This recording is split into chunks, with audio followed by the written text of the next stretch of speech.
yung possible na benefit ng niya doon sa Santos. Bibigyang liwanag ang ilang kwento ng possession o yung pagsapi po ng masasamang espiritu sa bagong digital series ng ABS-CBN na Puse, kasama ang award-winning actor na si John Arcilla.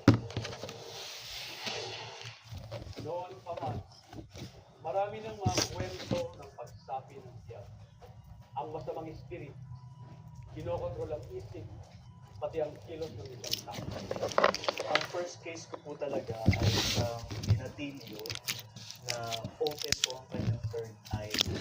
Kakaiba po yung pagiging open ng kanyang third eye dahil ang nakikita niya ay yung future. Nagiging effect po ay nag-expand na po ito, hindi lang sa kanya, kundi sa family niya. Like meron na pong mga disturbances and harassment din po sa mga kapamilya niya and disturbances and harassment po sa loob din ng bahay. Tapos may mga spiritual entities po sa nararamdaman na nakikita like mga black shadows po sa paligid ng bahay. Kaya talagang yung bata ay humingi na rin talaga ng tulong dahil lumalawak yung damage na ginagawa sa kanya. Yung demonyo po ay gumaganti talaga.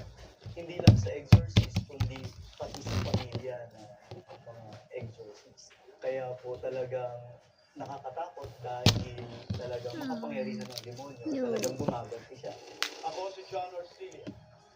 Samahan niyo akong bigyan ng liwanag ang mga bagay na nagtatago sa likod.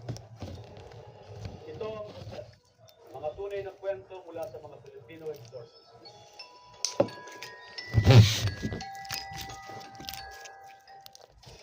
Panoorin po ang kwento ng mga Filipino exorcists sa Possessed mamaya